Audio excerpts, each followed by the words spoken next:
It was just after 9 in the morning when my phone buzzed with a message from Claire. I wasn't expecting her to text. We had barely spoken in weeks, not since the fights started.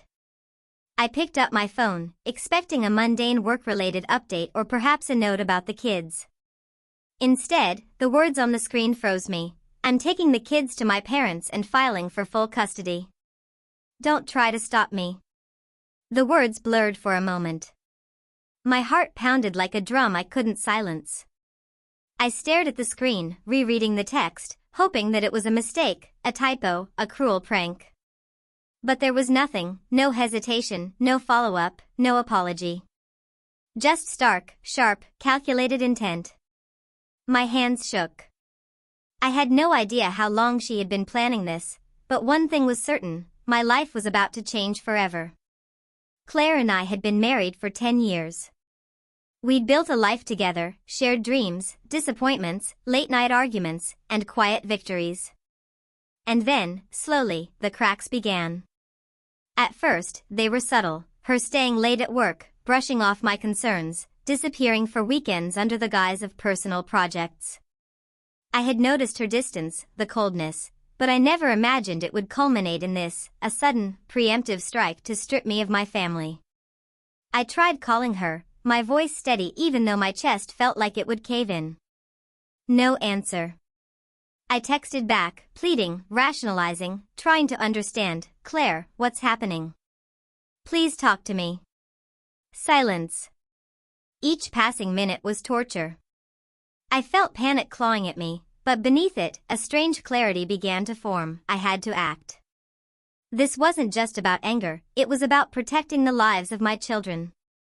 I called my lawyer, a stern woman named Marissa, and explained the situation. She listened carefully, her voice calm but firm. We act fast. Custody battles hinge on evidence and timing. We need to prove stability and intent. I told her everything, the late-night messages, the sudden disappearances, the excuses for missing school events. Marissa outlined the steps: emergency motion, temporary custody petition, evidence collection. I felt like I was stepping into a storm, but at least I had a plan. Meanwhile, I couldn't sit still. I drove to my parents' house, where the kids usually went for weekends. I knew Claire's parents were involved, but I needed to see the kids and reassure them that everything was okay. When I arrived, my heart dropped. Claire had already been there, packing bags, whispering to them in a tone I didn't recognize. My son, Noah, clung to her leg, eyes wide and uncertain. My daughter, Lily, held her backpack like a shield, confused by the sudden tension in the room. I knelt down, trying to keep my voice calm, soft, protective. Hey, guys, I said. Dad's here. Everything's okay. I'm not going anywhere. Their tiny hands gripped mine, and I realized that no court, no lawyer, no text could ever break this bond, the trust they had in me, the love we had built over years. Claire looked up, her eyes sharp, almost triumphant. I'm just protecting them, she said, her voice clipped. I don't trust you to. I cut her off, not with anger, but with steel calmness. You don't get to decide what's best alone. Not without me. Her face flickered, a mixture of surprise and irritation. I could see her ego, her confidence in her plan, wavering ever so slightly. Over the next few days, we entered the whirlwind of court motions. Marissa and I prepared documents, school reports, testimonials from friends and family, photographs of the kids with me, text messages showing consistent involvement and care. Every item was a shield, a proof of presence and stability. Meanwhile, Claire's strategy was aggressive: sudden trips, vague threats, manipulating friends and relatives. But she underestimated one thing: determination born of love and clarity. Court day arrived. The room was tense, the kind of silence where you could hear every footstep echo. Claire presented her case, polished and rehearsed. She painted a picture of a negligent father, absent and indifferent. But Marissa, precise and methodical, laid out every piece of evidence, every moment I had been there: bedtime stories, school projects, soccer games, sick days spent nursing fevers. Each fact chipped away at the narrative Claire had built. When the judge finally spoke, it was a quiet, measured pronouncement. Temporary custody is granted to the father. The children will remain primarily with him until further review. Both parties are ordered to engage in family counseling.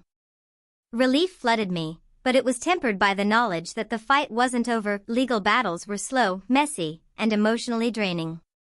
But for now, I had the children, and that was what mattered. Driving home, I glanced at Noah and Lily in the back seat, laughing over something silly on the tablet. Their laughter filled the car, warm and alive, cutting through the tension that had gripped me for days. I realized then that Claire's attempt to take control, to dominate the narrative, had failed. The text she sent, the plan she thought would break me, had only revealed the truth: my love for my children, my dedication, and the fact that deceit can't compete with genuine care. When I got home, I placed the kids' bags down, unpacking them slowly. I didn't gloat, I didn't shout. I simply hugged them, held them close, and whispered, "Everything's okay. I've got you." That was victory enough. Claire could have all the smirks, all the bravado she wanted, but she couldn't take this, our bond, our years together, our shared moments that mattered far more than any text or legal threat.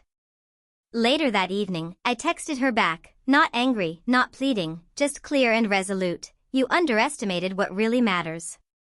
The kids are my priority, and I will always protect them. Think carefully before you try this again." She never responded. And in that silence, I felt a profound sense of clarity and strength. That single text she had sent, meant to shock, intimidate, and manipulate, had done the opposite. It revealed her intentions, exposed her recklessness, and, ironically, strengthened my resolve. In the end, it wasn't the court ruling, the paperwork, or the legal strategy that mattered most. It was the bond between a father and his children, a bond she could never sever with words or threats.